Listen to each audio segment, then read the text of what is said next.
सर्वेभ्ये नमो नमः। प्यारे बच्चों, आज से हम संस्कृत व्याकरण की शुरुआत करते हैं और संस्कृत व्याकरण का नाम आता है तो सबसे पहले संस्कृत वर्णमाला आती है और संस्कृत वर्णमाला में वर्णों का हम अध्ययन करेंगे। तो सबसे पहले जानते हैं वर्ण किसे कहते हैं। तो ध्वनि की सबसे छोटी इकाई होती है, उसे वर्ण कहते हैं। संस्कृत भाषा की वर्णमाला में दो प्रकार के वर्ण माने गए हैं, स्वर और व्यंजन। स्वर वर्णों की संख्या 13 मानी गई है और स्वर वर्णों को दो भागों में बांटा गया है, ह्रस्व स्वर और दीर्घ स्वर। ह्रस्व स्वर को लघु स्वर भी कहते हैं और दीर्घ स्वर को गुरु स्वर भी कहते हैं। ह्रस्व स्वर की संख्या 5 होती है और दीर्घ स्वरों की संख्या 8 होती है। ह्रस्व स्वर कौन कौन से होते हैं?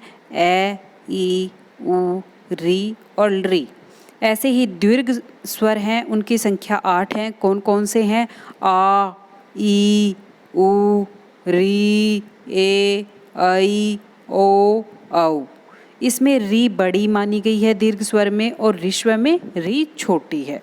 कभी सोच लो कि ऋस्व में भी री आ गया और दीर्घ में भी री आ गया, तो ऋस्व में छोटी री है और दीर्घ में बड़ी री है। फिर है व्यंजन वर्ण।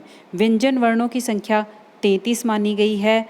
स्पर्श व्यंजन 25 होते हैं, अंतस्थ व्यंजन 4 होते हैं, ऊष्म व्यंजन 4 होते हैं। स्पर्श व्यंजन कहाँ से कहाँ तक होते हैं? कादियो मावसाना, कै से लेकर मैं तक। इसमें 5 वर्ग आते हैं, कै वर्ग, च वर्ग, ट वर्ग, तै वर्ग और पै वर्ग।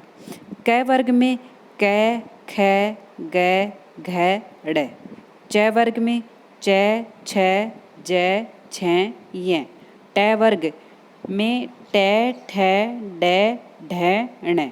तै वर्ग में तै, थ, द, ध, न। पै वर्ग में पै, फ, ब, भ, म। इस प्रकार इनकी संख्या कितनी हो गई? 25।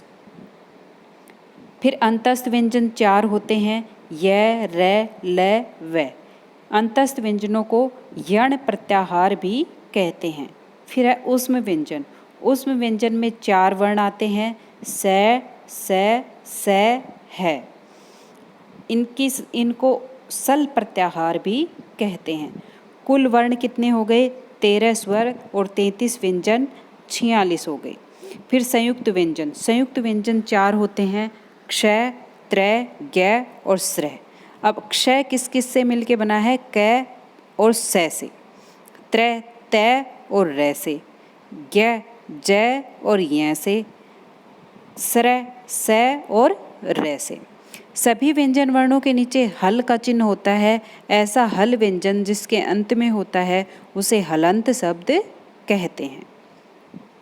जैसे कोई भी व्यंजन है वो बिना स्वर की सहायता से नहीं बोला जाता है। यदि उसमें स्वर को निकाल दिया जाए तो व्यंजन आधा हो जाता है और उसके नीचे हलंत का चिन्ह लग जाता है। इस प्रकार सभी व्यंजन पूर्ण व्यंजन स्वरों की सहायता से बोले जाते हैं। अनुस्वार। वर्ण के ऊपर लगने वाले बिंदु को अनुस्वार कहते हैं, जैसे ग्रामम। विसर्ग। वर्ण के बाद लगने वाले 2 बिंदुओं को विसर्ग कहते हैं, जैसे राम है, धन्यवाद है, जयतु संस्कृतम, जयतु भारतम। आगे हम व्याकरण का और अध्ययन करेंगे और उच्चारण स्थान भी करेंगे, संधि, समास, कारक आदि का अध्ययन भी करेंगे।